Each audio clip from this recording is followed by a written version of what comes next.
খুশিলে নানা বাড়ি আইয়া কিন্তু খুব বেশি ভালো লাগছে আর বিশেষ করে টাটকা মাছ ইগুন দেখিয়া সব সময়ও বেশি ভালো লাগে। হ্যালো এভরিওয়ান, আসসালামু আলাইকুম। সব ভালো আছেন? নেম ভালো আছি আলহামদুলিল্লাহ। শুকর দিন কিন্তু গেছে গিয়া আজকে ঘুম থেকে উঠিয়ে আমার মামিয়া বিছনা উছনা সপ্তাহ জাড়ি লিরা বাসার থাকলে তো আমার করা লাগে। ইনো আইয়া এখনি চিন্তা গড় দরজা আটানি ফিটানি ইতার কোনো টেনশন নাই, মাথাত খুব ভালো লাগে।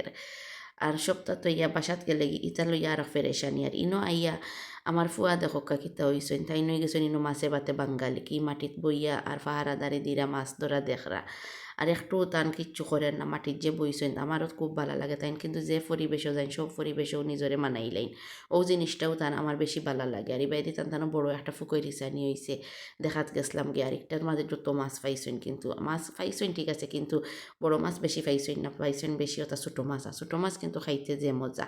আর আমার মেজো মামাই কিন্তু সবটির মাছ ধরছেন আর আমার যে ভালো লাগছে এটা মাছ দেখিয়া। আর আমরা সবে মাছ লইয়া আইছি এখন বাড়িত আইয়া এগুন তোর উলট ফালট করিয়া বড় বড় শিং মাছ আর কই মাছ এটা আলাদা আলাদা করো। ঠান্ডা লাগে আমার গলার অবস্থা কিন্তু খুব খারাপ, বয়স ওভার দিতে খুব বেশি কষ্ট হয়। এরপরেও আপনার লগে শেয়ার করলাম, মনে কিছু করবা না। আর এটা মাছ খাওয়ার থেকে দেখার কিন্তু বেশি সুন্দর লাগে আর কই মাছ এগুলো নিচে ছাড়ার পর সুন্দর তৈ তৈ করা দেখিয়া অত ভালো লাগছে। আর শোল মাছ কিন্তু বাক্কা কতটা পাইছেন, শোল মাছ দেখিয়া খুব সুন্দর লাগে। কারণ সিলেট ইটা মাছের কিন্তু যে দাম এক সময় কিনাত গেলেও দামর লাগে কিনা হয় না, শুধু দেখিয়া দেখিয়া আওয়া লাগে আর কোনো সময় মরাও থাকে। এগুন কিন্তু একবারে তাজা ফ্রেশ মাছ। এরপরে আমি গেলাম রাত্রে রান্দাত আর সব মাছ কাটা বাছা করা শেষ হইল। এরপরে লাগি গেছি আমি মাগুর মাছ রান্দাত।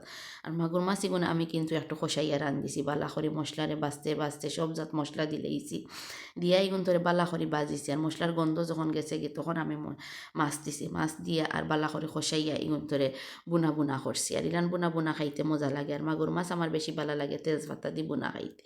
বাদে চিন্তা করলাম মাছ যখন পাইছি আর আমি আমার মতো রান্ধিলেই এগুন ধরে রান্না বাড়া শেষ করছি। শেষ করিয়া বাদে চিন্তা করছি যে এখন আর কিতা রান্ধিতাম। তখন মনে করলাম যে আমার মামা নিয়ে হইলা শোল মাছ এগুন তাজা আছে ওগুন ধরে একটু বিরান করিলাও। আর শোল মাছ কুটি বিরান অনেকেই চিনই না বা খাখড়ি, আমরা কিন্তু সিলেট শোল মাছটা ছোটো ছোটো করিয়া আর সব জাত মশলা দিয়া আর এগুলো খাখড়ি বা কুটি বিরান করা হয়। অনেকেই আমার প্রশ্ন করছেন খাখড়ি কিতা, খাখড়ি হইল ও শোল মাছ ওটারে ছোটো ছোটো করে কাটিছি, কাটিয়া এর মাঝে সব জাত মশলা দিছি আর লগে একটা টমেটো দিছি। টমেটো দেওয়ার পরে টমেটোর ফ্লেভারটা কিন্তু খুব বেশি ভালো লাগছে।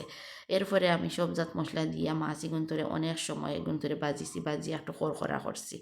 আর এই মাছ যত বেশি টানিয়া মসমস হইব অত বেশি খাইতে ভালো লাগবো।